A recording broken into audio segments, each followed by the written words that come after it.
So hello friends, welcome to GATE academy. आज की class में हम लोगों ने जो सीरीज स्टार्ट किया था उसको आगे कंबाइन करेंगे। जैसे कि आप लोगों का कल का पीएचई का एग्जामिनेशन है, तो देखिए, जिन लोगों का भी पीएचई का एग्जामिनेशन है उसके लिए कुछ कुछ चीज़ें मैं बता रहा हूँ, उसको आपको ध्यान रखना है। ठीक है,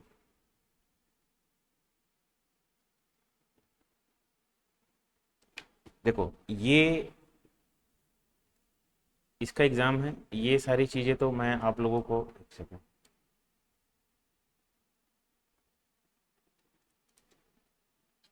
इसका एग्ज़ाम के लिए तो मैं आपको पूरा प्रिपरेशन करवा दूंगा, उसके लिए आपको निश्चिंत रहना है।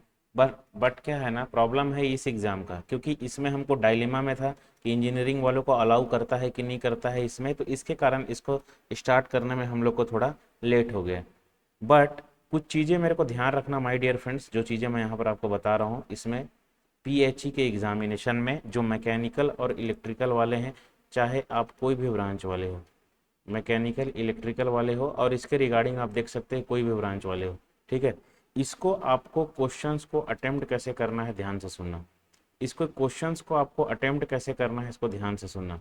सबसे पहले क्या करना है ना, जो भी है आपका, जो भी है क्वेश्चन कुछ कैसा भी आएगा, क्योंकि आपको पता है कि ये कितने कितने नंबर का आएगा, 15 नंबर का आपका। वेट ए मिनट, 15 मार्क्स का आपका क्या आ जाएगा, छत्तीसगढ़ जीके। उसके बाद आपका 75 मार्क्स का आता है क्या, टेक्निकल।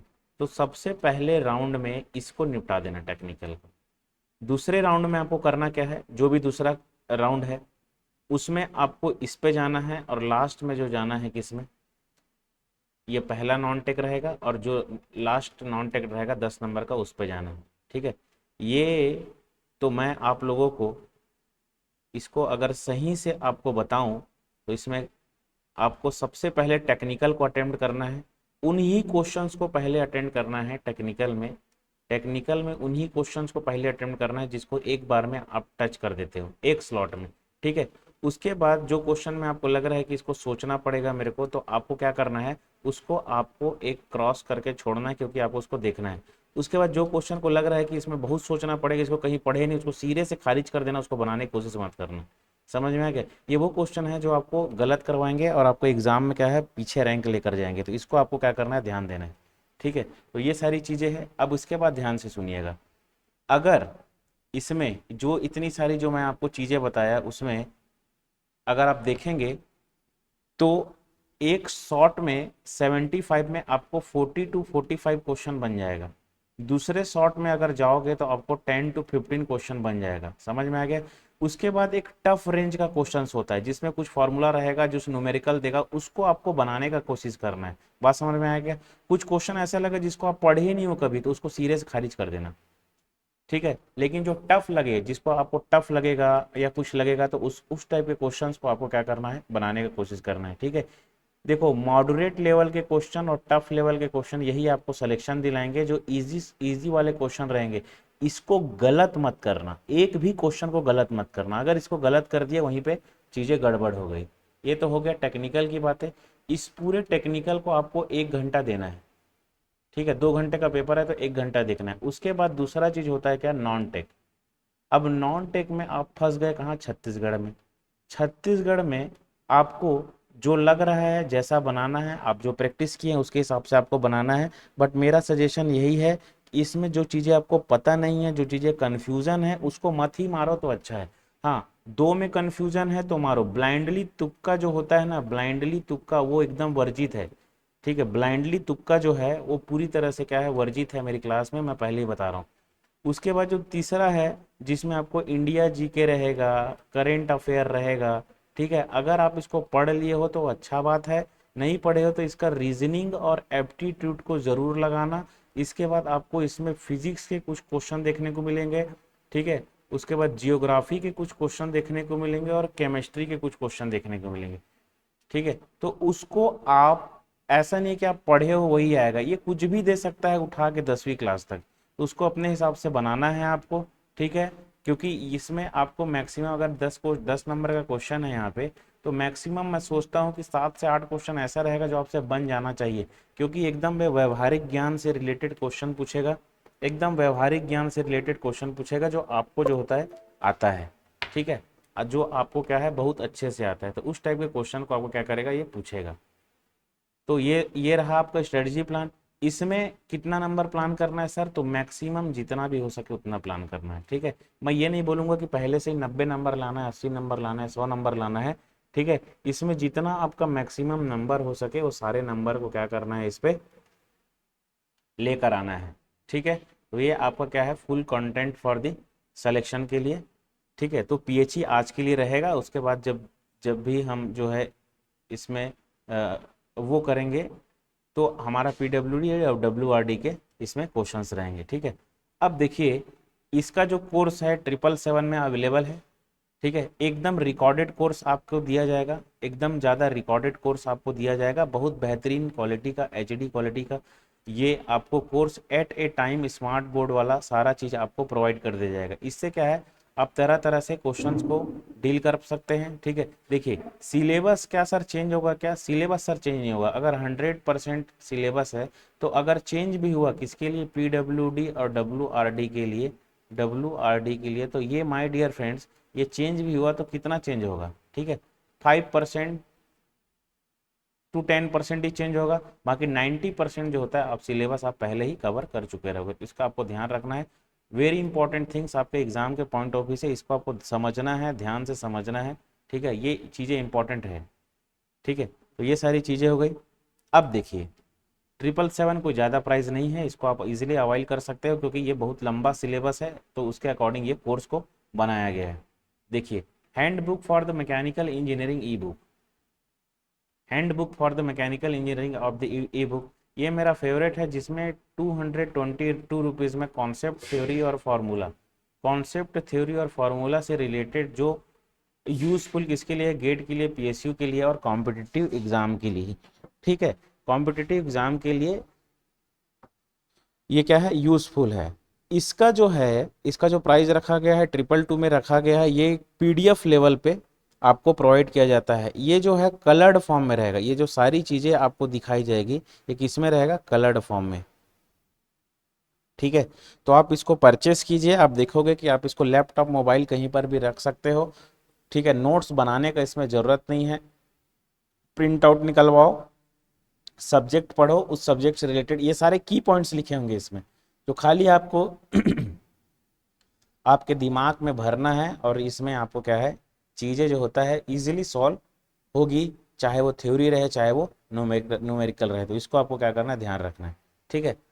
देखिए प्रीवियस वीडियो जो लोगों ने नहीं देखा है उसको जाकर देखिए, मैंने थर्मोडायनेमिक्स के सारे चीज़ें बता दी है, जहाँ से क्वेश्चन आएगा, किस टाइप का क्वेश्चन आएगा, तो थर्मोडायनेमिक्स के मैंने सारी चीज़ें बता दिया है। मैं पहले एट ए टाइम सिलेबस को पूरा ख़त्म करूँगा, सिलेबस को ख़त्म करने के बाद मैं आपको इसमें एमसीक्यू लगवाऊँगा और प्रीवियस ईयर के क्वेश्चन, लेकिन इसको जब मैं थर्मोडायनेमिक्स पढ़ा रहा था तो इसमें मैं ऑलरेडी आपको प्रीवियस ईयर क्वेश्चन जो होता है लगवा चुका हूँ, ठीक है। अब बात आता है the beautiful subject fluid mechanics की, ठीक है। ये बहुत सुंदर सब्जेक्ट है फ्लूइड मैकेनिक्स, इसमें क्या पढ़ना है क्या नहीं पढ़ना है, इसमें क्या पढ़ना है क्या नहीं पढ़ना है इसको देख लीजिए। देखिए fundamental of fluid, fundamental of fluid flow and the pressure and it's the measurement, basic equations of the fluid, उसके बाद आता है pump, type of pump and selection of pump, ठीक है। Fundamental of fluid flow, fundamental of fluid flow कहने का मतलब क्या होता है, जैसे जो भी हम लोगों ने इंट्रोडक्शन पार्ट में पढ़ा है, फ्लूइड के जो भी इंट्रोडक्शन पार्ट में हम लोगों ने पढ़ा है, जो आइडियल फ्लूइड हो गया, रियल फ्लूइड हो गया, उससे रिलेटेड जो सारी चीज़ें हैं बस उन्हीं सारी चीज़ों को इसमें हम लोग को देखना है, ठीक है। आइडियल फ्लूइड हो गया, रियल फ्लूइड हो गया,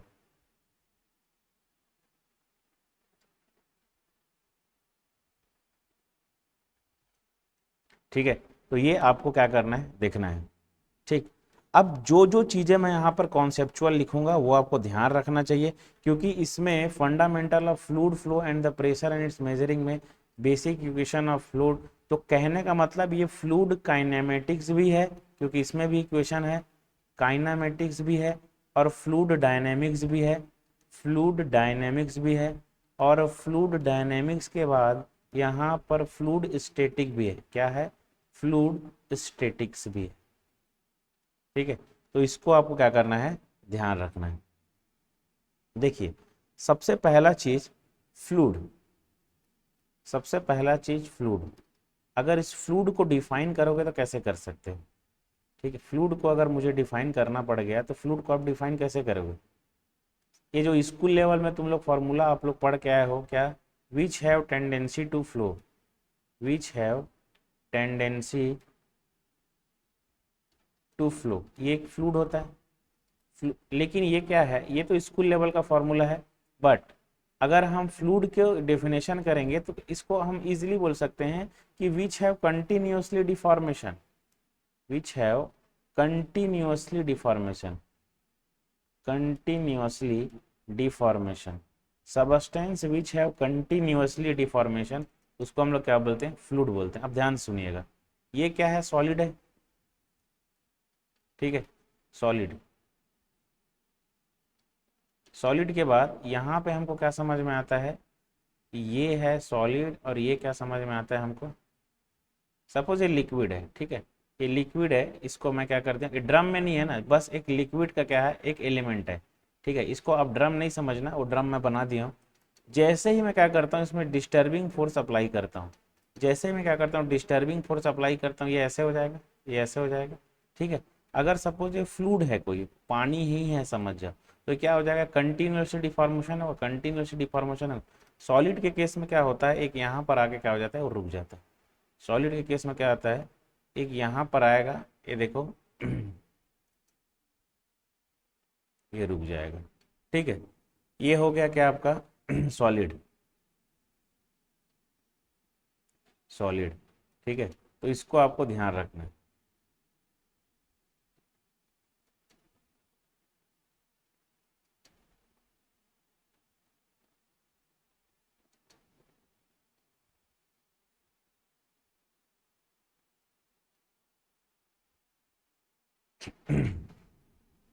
ठीक है, तो ये है, तो substance which have continuously deformation, इसी को आपको फ्लूइड बोलते हैं। फ्लूइड दो टाइप के होते हैं। क्वेश्चन आता है कि आइडियल फ्लूइड की, ये जो डिफॉर्मेशन होता है किसके ऊपर, देखिए, जो शहद होता है, हनी, ठीक है, हनी का जो डिफॉर्मेशन होता है और जो वाटर का डिफॉर्मेशन होता है, ये स्पीडली होगा, स्पीडली होगा डिफॉर्मेशन। ठीक है, इसमें डिफॉर्मेशन कम होगा। ठीक है, तो जिसकी विस्कोसिटी ज़्यादा होती है उसके डिफॉर्मेशन क्या होता है, कम होता है। समझ में आ गया? तो जो विस्कोसिटी है, डिफॉर्मेशन किसके ऊपर डिपेंड करता है, इसकी विस्कोसिटी के ऊपर डिपेंड करता है। ठीक है, जिस फ्लूइड की विस्कोसिटी होती है, मतलब जिस फ्लूइड की विस्कोसिटी होता है, इसको ध्यान रखना, उसको हम लोग क्या बोलते हैं, रियल फ्लूइड। और जिस फ्लूइड की कोई विस्कोसिटी नहीं होती है उसको हम लोग क्या बोलते हैं, आइडियल फ्लूइड।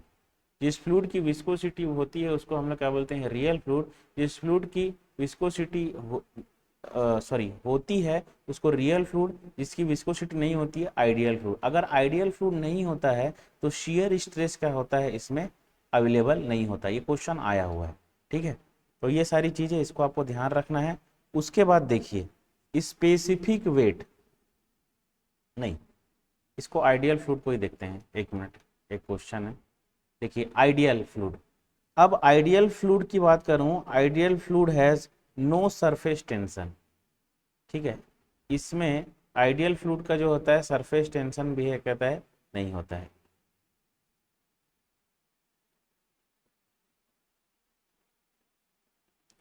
आइडियल फ्लूइड का जो सरफेस टेंशन है वो क्या होता है, जीरो होता है। ठीक है, सरफेस टेंशन क्या होता है, देखिए, सरफेस टेंशन को अगर मैं बताऊं तो इसको यहीं पे समझ लो, सरफेस टेंशन, ये क्वेश्चन आता है, बेहद इंपॉर्टेंट है।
ये पानी है, समझ जाओ।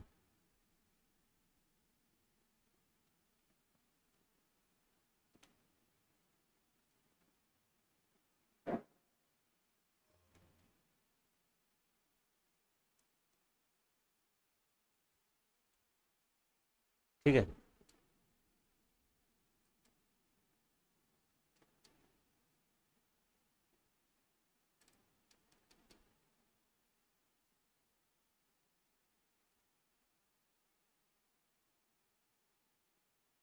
अब देखिए सरफेस टेंशन में क्या है। देखो ये क्या होता है, दो चीज फोर्स होता है, एक होता है कोहेजन। कोहेजन मतलब क्या होता है, इंटरमॉलिक्यूलर अट्रैक्शन के कारण जो फोर्स होता है उसको कोहेजन बोलते हैं। एक होता है अडहेशन। ठीक है, कोहेजन किसके कारण होता है, इंटरमॉलिक्यूलर अट्रैक्शन के कारण होता है, और ये अडहेशन किसके कारण होता है, ये क्या होता है, दो डिफरेंट मॉलिक्यूल के बीच के अट्रैक्शन कारण। ये भी क्वेश्चन है, कोहेजन मतलब सेम मॉलिक्यूल के बीच में अट्रैक्शन, और एडहेशन मतलब दो डिफरेंट मॉलिक्यूल्स के बीच में अट्रैक्शन। ठीक है, दो डिफरेंट मॉलिक्यूल्स के बीच में अट्रैक्शन, डिफरेंट मॉलिक्यूल्स के बीच के अट्रैक्शन में क्या होता है, अडहेशन होता है। अब ध्यान से सुनेंगे, सपोज क्या है, ये यहाँ पर एक वाटर के मॉलिक्यूल्स है, ठीक है, इसके सराउंडिंग में भी मॉलिक्यूल्स रहेंगे, ये सराउंडिंग में मॉलिक्यूल्स रहेंगे, तो ये क्या होता है, ये आपस में क्या होते हैं, ड्यू टू कोहेजन के कारण ये आपस में क्या होता है, अट्रैक्ट रहते हैं। बात समझ में आया क्या। अब देखिए ये तो ये हो गया, उसके बाद सपोज अब ये अपर लेयर का जो मॉलिक्यूल्स है, ये है, ये है, ये मॉलिक्यूल्स है और ये मॉलिक्यूल्स है, ठीक है, ये मॉलिक्यूल्स है, ये मॉलिक्यूल्स है, ये क्या है आपके कोहेजन, और ऊपर जो है एयर के साथ है। ठीक है, ये जो एयर के साथ भी क्या बनाता है, ये अडहेशन, एयर के साथ भी क्या बनाता है, अडहेशन। लेकिन आपको ध्यान रखना है सरफेस टेंशन किसके कारण होता है, कोहेजन के कारण होता है। तो अडहेशन को क्यों नहीं लेते हैं, अडहेशन को इसलिए नहीं लेते हैं कि इसकी टेंडेंसी क्या होती है, बहुत कम होती है। देखिए अब जैसे ये हो गया, तो जैसे ही पूरे सरफेस के मॉलिक्यूल्स जो होते हैं एक तरफ से बैलेंसिंग रहते हैं, ठीक है, एक तरफ से तो ठीक है, राइट लेफ्ट से बैलेंसिंग रहते हैं, लेकिन लोअर साइड से अब अपर साइड क्या होता है, बैलेंस नहीं होता। इसीलिए ये जो होता है ना, ये इस टाइप का थोड़ा सा पैराबोलिक कर्वेचर बन जाता है ऊपर में, समझ में आ गया। अब देखोगे थोड़ा सा पैराबोलिक क्या बन जाता है, कर्वेचर बन जाता है। इसीलिए ये जो कोला पैराबोलिक कर्वेचर बन जाता है, ठीक है, तो एक टेंशन लाइक स्ट्रक्चर बना देता है, इसी को बोलते हैं सरफेस पे टेंशन। ठीक है, तो पहला इसको याद रखना है, कोहेजन के कारण होता है। दूसरा, इसको सिग्मा से रिप्रेजेंट करते हैं, और इसका यूनिट होता है न्यूटन पर मीटर। इसका यूनिट क्या होता है, न्यूटन पर मीटर। बाबू अडहेशन मत लगा देना, क्या है इसका, कोहेजन। ये किसके कारण होता है, कोहेजन के कारण, तो इसको आपको ध्यान रखना है। बट ये आइडियल फ्लूइड की विस्कोसिटी जो होती है, जीरो होता है। जो आइडियल फ्लूइड है इसकी विस्कोसिटी क्या होती है, जीरो होती है। और यहाँ पे आपका सरफेस टेंशन की वैल्यू भी क्या होती है, जीरो होती है, किसमें, आइडियल फ्लूइड में। बट यही रियल फ्लूइड में क्या होता है, रियल फ्लूइड की अगर मैं बात करूं, तो ये जीरो नहीं होता, और सिग्मा जो सरफेस टेंशन है वो भी क्या होता है, जीरो नहीं होता। इसको आपको ध्यान रखना है, अति महत्वपूर्ण चीज आपके एग्जाम के पॉइंट ऑफ व्यू से। ठीक है, तो इसी टाइप की चीजें सारे आपको एग्जाम में यहाँ पे देखने को मिलेगी। ये कॉन्सेप्ट समझ में आ गया, छोटे छोटे कॉन्सेप्ट है, वहीं से क्वेश्चन आएंगे, ये नहीं है कि कोई बहुत सा हफ्ताना सा क्वेश्चन आ गया और तुम उसको ना बना पाओ। बहुत छोटे छोटे कॉन्सेप्ट से क्वेश्चन आएंगे, क्योंकि जो सिलेबस है पूरा डिप्लोमा लेवल का है।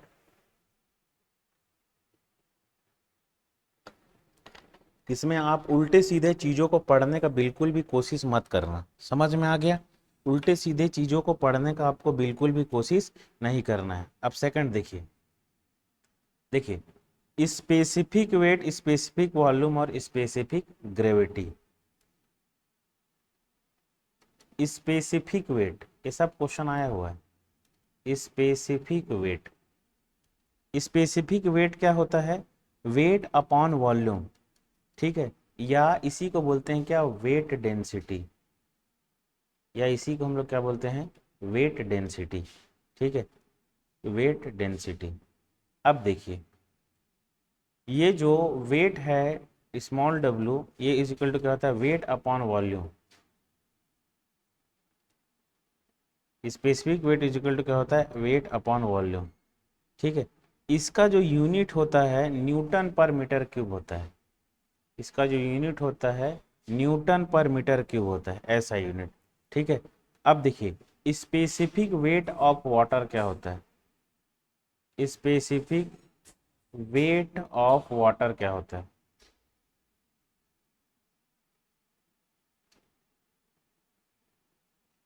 9810 न्यूटन पर मीटर क्यूब। ठीक है, 9810 न्यूटन पर मीटर क्यूब। और स्पेसिफिक वेट का यूनिट कितना होता है ये, तो इसको आपको ध्यान रखना है। ठीक है, स्पेसिफिक वेट का यूनिट क्या होता है ये, इसको आपको ध्यान रखना है। इसको रो इंटू जी भी बोलते हैं। देखिए स्पेसिफिक वेट को रो इंटू जी भी लिखा होगा। रो मतलब क्या होता है 1000, और जी का मतलब क्या होता है 9.81। बात समझ में आ गया क्या? ठीक। ये हो गया स्पेसिफिक वेट। उसके बाद होता है स्पेसिफिक वॉल्यूम। स्पेसिफिक वॉल्यूम,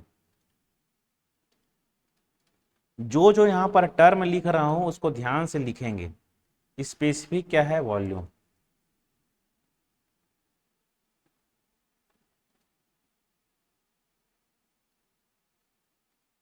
ठीक है, specific volume V is equal to क्या होता है, 1/डेंसिटी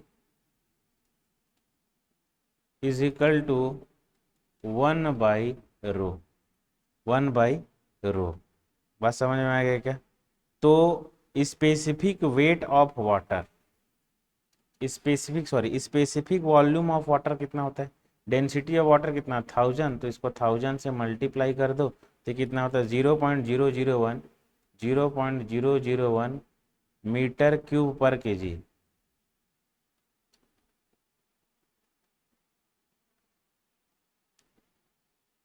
समझ में आ गया? बस ये हो गया, दो हो गया, तीन हो गया, चौथा।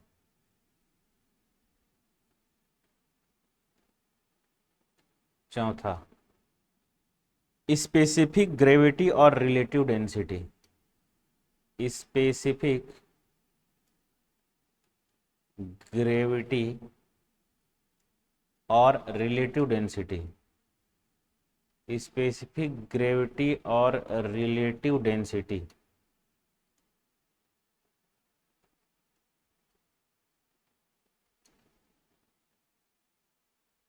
Specific gravity and relative density. Specific gravity, specific gravity is equal to क्या होता है, density of fluid divided by density of standard fluid. Density of fluid, density of fluid divided by, ये है स्पेसिफिक वेट। ठीक है, specific weight को ध्यान रखना। Specific gravity, density of fluid divided by density of standard fluid. Standard fluid कहने का मतलब क्या है कि सपोज किसी का स्पेसिफिक ग्रेविटी 0.8 है। सपोज ऑयल का स्पेसिफिक ग्रेविटी 0.8 है। ऑयल का स्पेसिफिक ग्रेविटी क्या है, 0.8 है।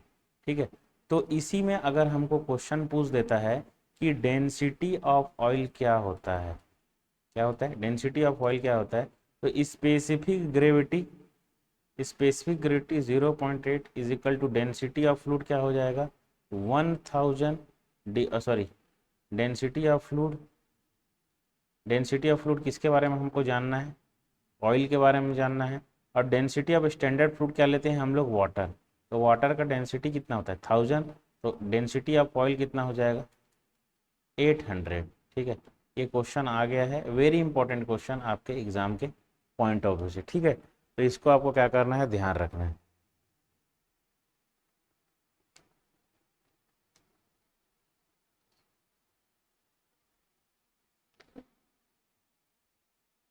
ठीक है, उसके बाद देखिए, उसके बाद specific gravity for water at one, specific gravity of water is 1 at 4 degree and mercury के लिए कितना, देखिए स्पेसिफिक ग्रेविटी स्पेसिफिक ग्रेविटी किसके लिए, वाटर के लिए कितना होता है, 1 होता है, और मरकरी के लिए Hg के लिए 13.6 होता है। एक कौन से टेम्परेचर पर रहता है, 4 डिग्री सेंटीग्रेड पर। ठीक है, तो इसको आपको ध्यान रखना है। ये चीज खत्म हो गया। उसके बाद न्यूटन्स लॉ ऑफ विस्कोसिटी, यहां से क्वेश्चन आने का, क्योंकि उसमें बोला है इक्वेशंस भी देंगे। तो Newton's law of viscosity, Newton's law of viscosity,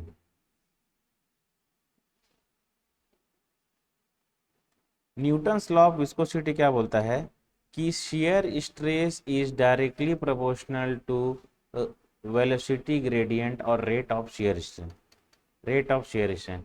so tau is equal to क्या होता है, mu d u by d y. Tau is equal to क्या होता है, mu d u by d y. अब यहाँ पे थोड़ा विस्कोसिटी के बारे में बात कर लेते हैं। ये विस्कोसिटी दो टाइप के होते हैं। सबसे पहला आपको देखने को मिलेगा ये डायनेमिक विस्कोसिटी, डायनेमिक, और दूसरा जो विस्कोसिटी होता है उसको हम लोग क्या बोलते हैं, काइनामेटिक विस्कोसिटी, काइनामेटिक। ठीक है, डायनेमिक विस्कोसिटी को म्यू डी से रिप्रेजेंट करते हैं और काइनेमेटिक विस्कोसिटी को न्यू से रिप्रेजेंट करते हैं। ये चीजें क्लियर हो गया। अगर डायनेमिक विस्कोसिटी का यूनिट पूछे तो इसका याद रखना, ये डायरेक्ट पूछता है न्यूटन सेकंड पर मीटर का स्क्वायर, इसका यूनिट है किसका, डायनेमिक विस्कोसिटी। ठीक है, डायनेमिक विस्कोसिटी।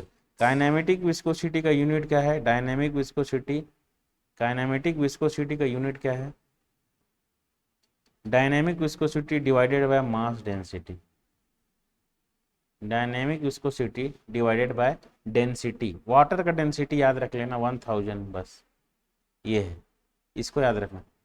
ठीक है, इसका यूनिट क्या होता है, मीटर स्क्वायर पर सेकेंड, इसका याद रखना, मीटर स्क्वायर क्या होता है, पर सेकेंड। ठीक है, और यहाँ पर एक चीज याद रखना, इसमें एक poise is equal to 1 poise is equal to, direct question उठ के आएगा 0.1 न्यूटन सेकंड पर मीटर का स्क्वायर। और यहाँ पर आपको उठ के आएगा कि 1 stroke is equal to 10⁻⁻⁴ metre square पर सेकेंड। ठीक है, मीटर स्क्वायर पर second,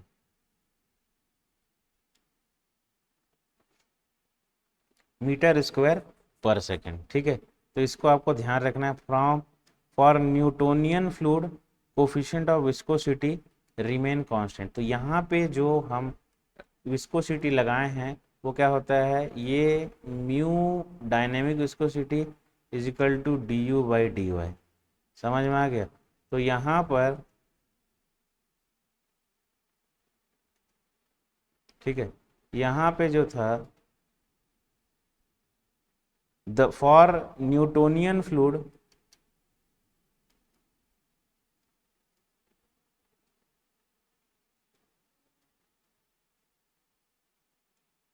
for Newtonian fluid coefficient of viscosity remain constant, इसको ध्यान रखना। कोफिशिएंट ऑफ विस्कोसिटी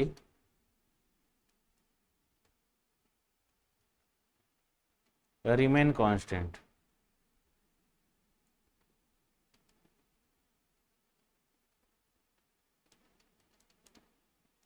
ठीक है, for Newtonian fluid coefficient of viscosity remain constant. अब यहाँ पे इसको आपको ध्यान रखना है, कौन सा, ये वाला फार्मूला को। यहाँ पे आपको क्या दे देगा, शियर स्ट्रेस की वैल्यू दे देगी। ठीक है, यहाँ पे क्या आपको शियर स्ट्रेस की वैल्यू दे देगा, डायनेमिक विस्कोसिटी है ये है। तो इसको आपको क्या करना है, ध्यान रखना है। विस्कोसिटी ऑफ जो लिक्विड होगा, देखिए विस्कोसिटी ऑफ जो लिक्विड होता है वो डिक्रीज होगा with temperature, decrease with temperature where the viscosity of gases increase. देखिए विस्कोसिटी ऑफ, ये किसके लिए रहेगा, लिक्विड के लिए। विस्कोसिटी ऑफ लिक्विड क्या हो जाएगा, कम होगा कब, जब टेम्परेचर बढ़ेगा। वेरी इंपॉर्टेंट चीज, इसको ध्यान रखना।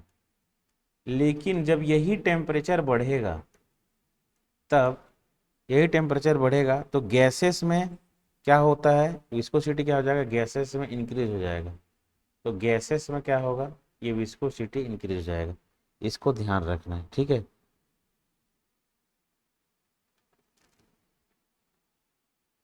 बस इतना ही आपको इसमें ध्यान रखना है, इसके बाहर का कुछ नहीं पढ़ना है। ठीक है। इसके बाद जो यहाँ पर पूछा है, देखिए यहाँ तो चीज़ें क्लियर हो गई। उसके बाद जो थ्योरी में फंडा of fluid flow and pressure, देखिए फंडामेंटल ऑफ फ्लूइड फ्लो में टाइप्स ऑफ फ्लूइड भी हम देखते हैं यहाँ पे। ठीक है, देखते हैं टाइप्स ऑफ फ्लूइड।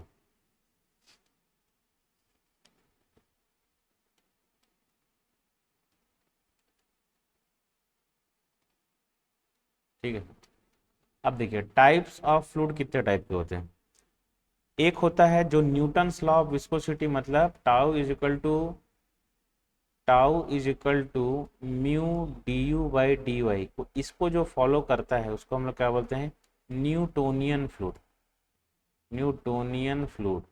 और जो पावर लॉ को फॉलो करता है, समझ में आ गया, पावर लॉ कहने का मतलब tau is equal to a d u by d y, इसकी पावर क्या हो जाता है n plus b, d u by d y की पावर एन प्लस बी। ठीक है, ये इसको आपको ध्यान रखना है। Newtonian fluid, non Newtonian fluid, Newtonian fluid और क्या होता है नॉन न्यूटोनियन फ्लूइड। ठीक है, अब यहाँ पर देखिए इसको हम लोग क्या बोलते हैं, पावर लॉ।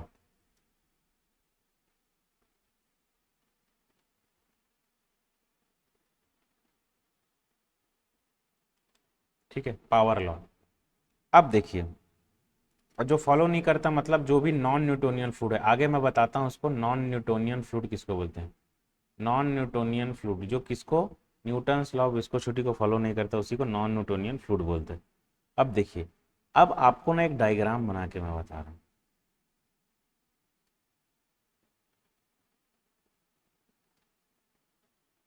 एक मिनट, डायग्राम अपन अच्छे से बनाते हैं।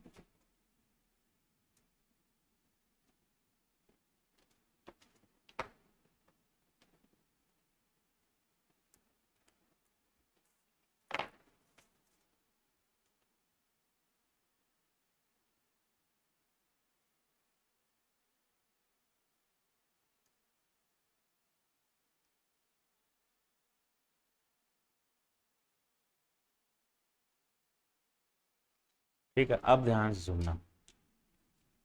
अगर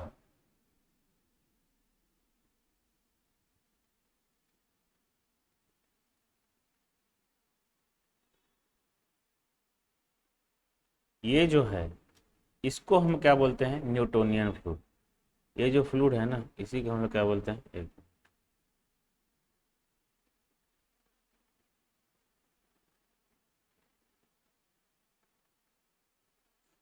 स्टेट ही समझो इसको।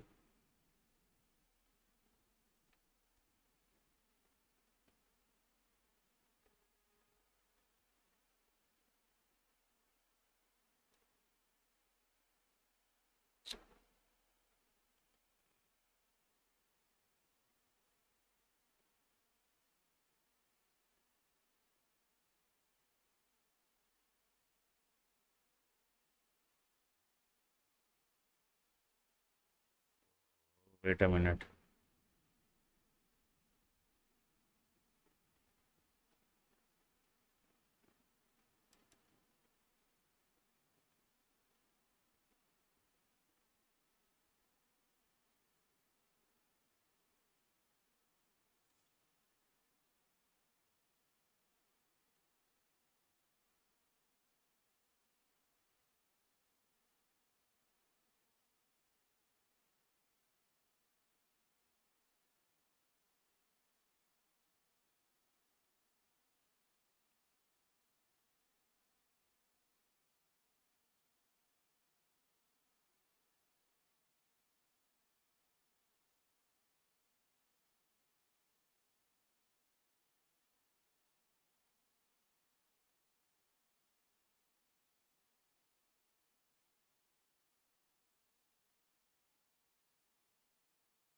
बस इतने से ध्यान रखें। ठीक है, ये देखो इसमें क्या है ना, ये जो फ्लूइड है यहाँ पे, ये इसको बोलता हूँ मैं शेयर स्ट्रेस।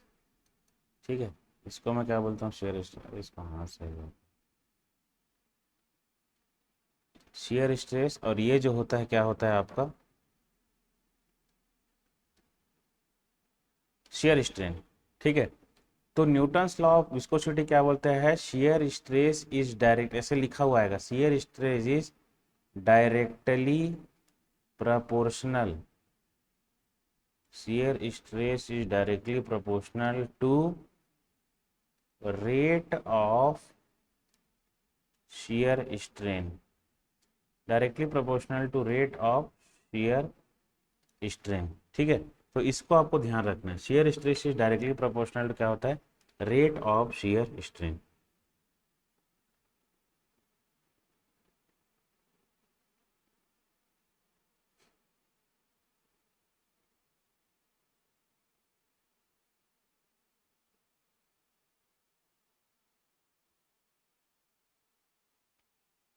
ठीक है, अब देखिए ये जो फ्लूड है इसी को हम लोग क्या बोलते हैं, न्यूटोनियन फ्लूड। ठीक है, जो न्यूटन्स लॉ ऑफ विस्कोसिटी को फॉलो करता है उसको हम लोग क्या बोलते हैं, न्यूटोनियन फ्लूड। उसको हम लोग क्या बोलते हैं, न्यूटोनियन फ्लूड। तो इसको आपको ध्यान रखना। ठीक है, उसके बाद बहुत सारे फ्लूड आते हैं। ठीक है, उसके बाद बहुत सारे फ्लूड आते हैं न्यूटोनियन फ्लूड के बाद। एक फ्लूड ये वाला इक्वेशन को फॉलो करता है। ठीक है, जो इस इक्वेशन को फॉलो करता है इसको हम लोग क्या बोलते हैं, डाइलाटेंट फ्लूड। इसकी वैल्यू पावर लॉ में, समझ में आ गया, पावर लॉ में इसकी वैल्यू n से ज़्यादा होती है। पावर लॉ में ये जो पावर लॉ लिखे हैं ना, तो ये जो n की वैल्यू है ना, ये क्या होती है, इससे ज़्यादा होती है। n की वैल्यू 1 से ज़्यादा होती है, इसको आपको ध्यान रखना है। ठीक है, उसके बाद ये एक होता है आपका सूडो प्लास्टिक फ्लूइड। ये क्या होता है आपका, सूडो सूडो प्लास्टिक फ्लूइड। यहाँ पर जो n की वैल्यू होती है 1 से क्या होती है, कम होती है। ठीक है, इसको आपको ध्यान रखना है। सूडो प्लास्टिक जो डाइलाटेंट जो फ्लूइड होता है इसको हम लोग क्या बोलते हैं, जैसे आपका बटर हो गया। ठीक है, बटर हो गया, क्विक सेंड हो गया, इसको नाम ध्यान रखेंगे, बटर होगा, क्विक सेंड हो गया। इसको हम लोग शियर थिकनिंग फ्लूइड बोलते हैं। इसको हम लोग क्या बोलते हैं, शियर थिकनिंग फ्लूइड बोलते हैं।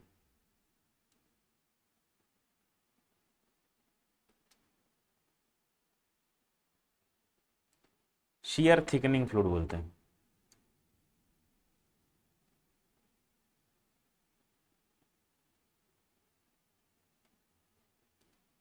शियर थिकनिंग फ्लूइड बोलते हैं। ठीक है, ये हो गया न्यूटोनियन शियर थिकनिंग फ्लूइड हो गया।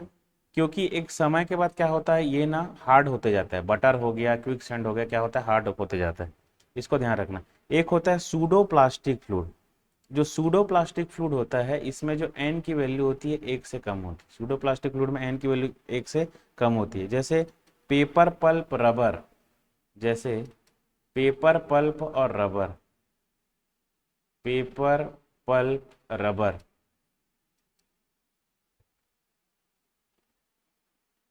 ठीक है, paper pulp rubber, lipstick paint blood, lipstick paint blood, ये सब क्या है आपका सूडो प्लास्टिक फ्लूइड है। इसको ध्यान रखना। एक फ्लूइड होता है, इसको ध्यान रखना, उसको थिक बिंघम प्लास्टिक फ्लूइड बोलते हैं। एक फ्लूइड मैं यहाँ पर बना रहा हूँ, उसको ध्यान रखना। ये ना यहाँ से ही चालू होता है। इसको मतलब एक आपको ना इनिशियल इनिशियल स्ट्रेस प्रोवाइड करना पड़ेगा। ठीक है, इनिशियल क्या करना पड़ेगा, इसको स्ट्रेस प्रोवाइड करना पड़ता है, टाउ जीरो। उसके बाद ये फ्लो होगा। जैसे आप जब टूथपेस्ट का यूज़ करते हैं घरों में, टूथपेस्ट का यूज़ करते हैं तो सबसे पहले क्या करते हैं, उसको पुश करते हैं, उसके बाद ही क्या होता है, वो फ्लो होता है। ठीक है, तो इसको आपको ध्यान रखना है। सबसे पहले क्या होता है, वो फ्लो होता है, उसके बाद ही टूथपेस्ट क्या होता है, सबसे पहले जब हम उसको टाउन आउट करके स्ट्रेस लगाते हैं तो क्या होता है, तभी वो फ्लो होता है। अगर आप बिना स्ट्रेस लगाए उसको कितना भी हिलाओ, कितना भी इधर उधर करो, क्या होता है, वो फ्लो नहीं ही होता है। तो इसको आपको क्या करना है, ध्यान रखना है। फ्लो नहीं होता है मतलब वो नहीं ही होता है। ठीक है, तो ये सारी चीजें हैं इसमें। तो इतना ही सारा चीज को आपको बस पढ़ना है इसमें, टाइप्स ऑफ फ्लूइड में। समझ में आ गया क्या? टाइप्स ऑफ फ्लूइड में इसको इतना ही पढ़ना है। उसके बाद जो तीसरा चीज आपको इसमें इंपॉर्टेंट पढ़ना है, वो पढ़ना है compressibility. Compressibility, compressibility beta. Compressibility beta is equal to, इसमें जो होगा, देखिए compressibility beta is equal to क्या है, -1/k। ठीक है, और इसको कंप्रेसिबिलिटी बीटा को आप क्या लिख सकते हो, dV/V मल्टीप्लाई बाय क्या होता है, डी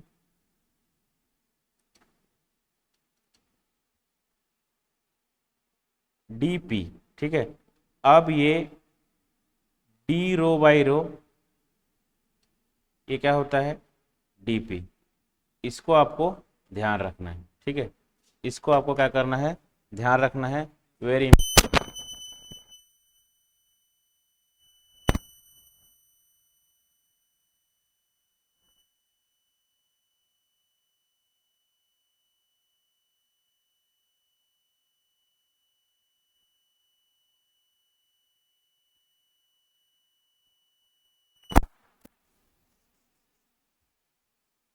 ठीक है, इसको आपको ध्यान रखना है।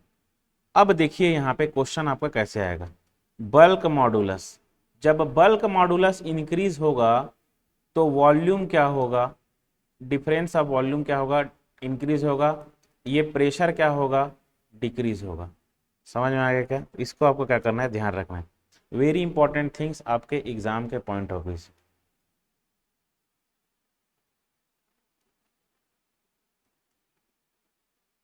ठीक है, ये हो गया। देखिए surface tension pressure inside drop, surface tension, surface tension pressure inside the drop, या pressure inside the drop, surface tension या pressure inside the drop.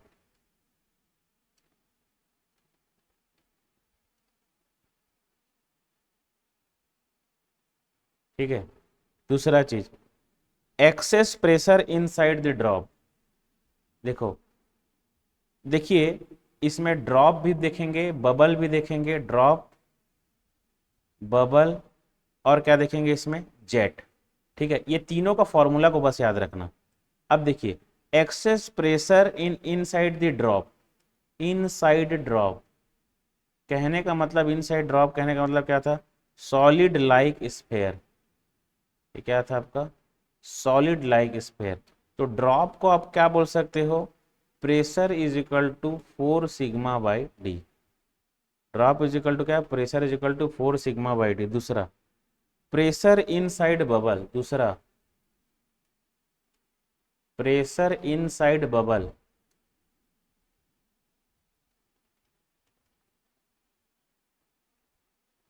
Pressure inside bubble, ये इज इक्वल टू क्या होता है, 8σ/d।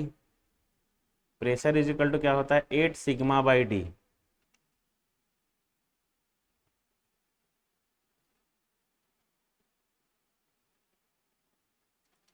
एक्सेस प्रेशर इनसाइड,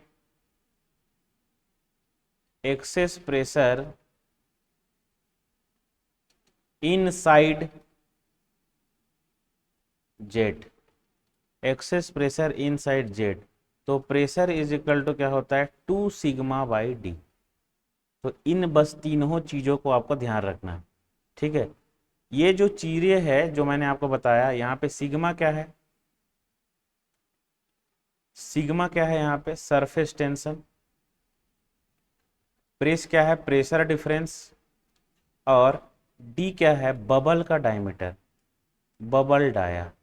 ठीक है, यहाँ पर क्या है, इनसाइड जेट का डाया, इसको आपको ध्यान रखना है। वहां पे बबल डाया है, यहाँ पर क्या है, वो इनसाइड जेट का डाया है। ठीक है, तो यहाँ पर आपको इतना ही पढ़ना है।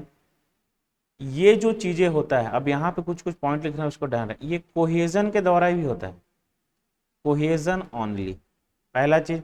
दूसरा चीज, ये क्या है, ये सरफेस फेनोमेना है, ये क्या है, सरफेस फेनोमेना। ठीक, बस इसके बाद इसमें आपको आगे कुछ भी नहीं पढ़ना है। ठीक है, तो आज के क्लास में इतना ही करते हैं। Thank you very much, wish you all the very best. आगे हम आगे इसमें देखेंगे अलग अलग तरीके से चीज़ों को, और PWD और WRD के जितने भी स्टूडेंट हैं वो निश्चिंत रहिए, मैं इसको पूरा सीरीज को कराऊंगा और आपको अब देखना बेस्ट रिजल्ट आएगा। Thank you very much.